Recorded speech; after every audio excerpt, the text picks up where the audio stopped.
Aujourd'hui, on a rendez-vous avec un thème qui est assez spécial, le jour du jugement dernier. Allah tabaraka wa ta'ala a appelé Yawm al-Qiyamah, Yawm al-Hasra, le jour des regrets. Un grand nombre d'entre nous ont oublié l'adoration d'Allah tabaraka wa ta'ala. Ils ont fait exprès de se détourner de ce chemin, pourquoi? Pour suivre leur passion, commettre un maximum d'interdits. Pourquoi? Parce qu'ils sont devenus accros au péché. Le péché pour eux est devenu malheureusement une addiction. Le péché pour eux est devenu malheureusement une addiction. On les voit, les gens, juste le code du permis de conduire, ils sont là en train de suer, transpirer et stresser tous ceux qui sont autour d'eux pour juste le code. Là, on parle de ta destination finale. Est-ce que tu seras au paradis, mon frère, pour jouir pour l'éternité, ou est-ce que tu seras en enfer, wal'iyadhu billah, et si tu y vas, combien de temps tu vas y rester? Chacun d'entre nous a révisé comme il le fallait parce qu'il allait passer son bac, ou un BTS, ou un examen de médecine, ou d'architecture, il faisait des grandes écoles, donc il a veillé. Il a bu des cafés, il faisait des recherches. Pourquoi? Parce que pour lui, la validation de cet examen était importante. Et malheureusement, le plus grand examen que l'humanité entière va passer.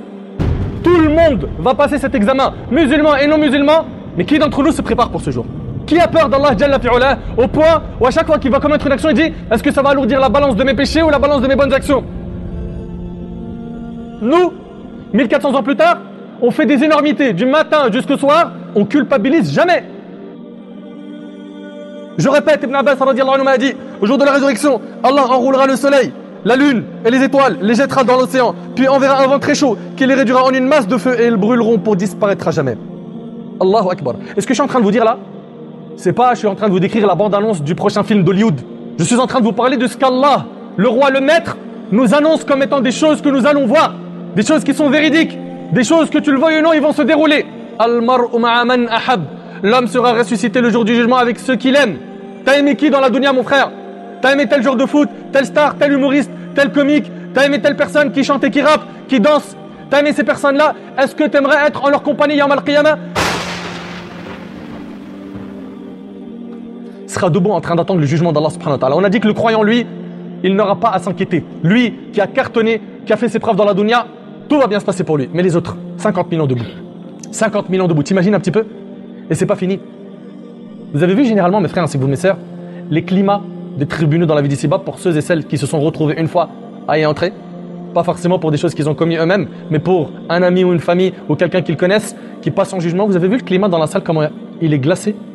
Les gens attendent que le juge prononce le jugement et tout le monde est en train de faire des doigts. Je parle des musulmans, ils sont là, Allahumma sallim sallim. Ya Allah, accorde-nous le salut. Mais mon frère, ainsi que toi ma sœur, le plus petit châtiment en enfer, c'est de marcher sur des braises de feu jusqu'à ce que ton cerveau bouillonne. Ça, c'est le minimum. Ça, c'est le minimum. T'imagines un petit peu, qui d'entre nous pourrait supporter un tel châtiment? Qui d'entre nous aimerait s'exposer à un tel châtiment? J'en suis sûr qu'il n'y a aucun parmi vous qui veut s'exposer à ce châtiment. Mais pourtant, nos actions montrent le contraire. Fornication, à mort, drogue, on n'en parle même plus. Désobéissance aux parents, j'en parle pas. Vol, tyrannie, violence.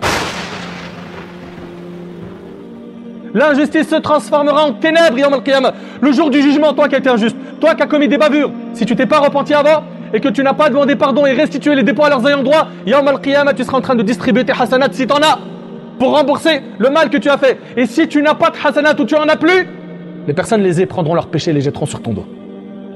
Et ta destination sera l'enfer, wal'iyadhu billah. Et celui qu'il voit autre que cela, c'est-à-dire il voit du mal dans son livre, qu'il ne blâme que sa propre personne. Qu'il ne blâme que ça. Viens pas dire c'est à cause d'Iblis, c'est à cause d'un tel, c'est à cause de toi, ta faute. Ton âme, c'est à toi de l'éduquer. Pourquoi ne pas chercher à être comme le meilleur homme qu'Allah Ta'ala a créé? Michael Hart, c'est un homme qui a écrit un livre, il a écrit un livre qui s'appelle Les 100 personnes les plus influentes de l'histoire. Et il a classé les 100 personnes les plus influentes de l'histoire. À leur tête, il a mis Mohammed alayhi salatu wassalam. C'était pas musulman. Vous imaginez? Mais aujourd'hui, perte de repère totale, comme on vous l'a dit. Alhamdulillahi Rabbil Alamin, nous sommes encore en vie. Peu importe le nombre de péchés que tu as commis. Peu importe le nombre de péchés que tu as commis. Allah Ta'ala nous dit, ô fils d'Adam, tant que tu m'invoques et que tu espères en moi, je te pardonnerai tes péchés sans me soucier du nombre de tes péchés. Allah Akbar. Là, pendant que tu es en vie, sache que tu es en train de remplir ton livre. Tout va passer au scanner. Chaque fait et geste, du matin au soir, tu es en train de le remplir toi-même.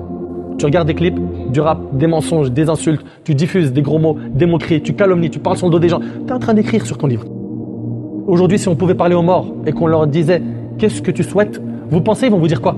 J'aimerais bien faire un tour de Ferrari, juste un tour de Ferrari avant de repartir dans ma tombe. Non, chacun d'entre eux voudra quoi? Revenir dans la vie d'ici-bas. Quand la mort vient à l'un d'eux, qu'est-ce qu'il dit? Il dit, oh Allah, fais-moi revenir sur terre. Afin que je fasse du bien dans ce que j'ai délaissé. Qu'Allah tabaraka wa ta'ala me pardonne ainsi que vous. Qu'Allah subhanahu wa ta'ala installe dans nos cœurs ce sentiment de culpabilité. Qu'Allah fasse naître dans nos cœurs la taqwa, la piété.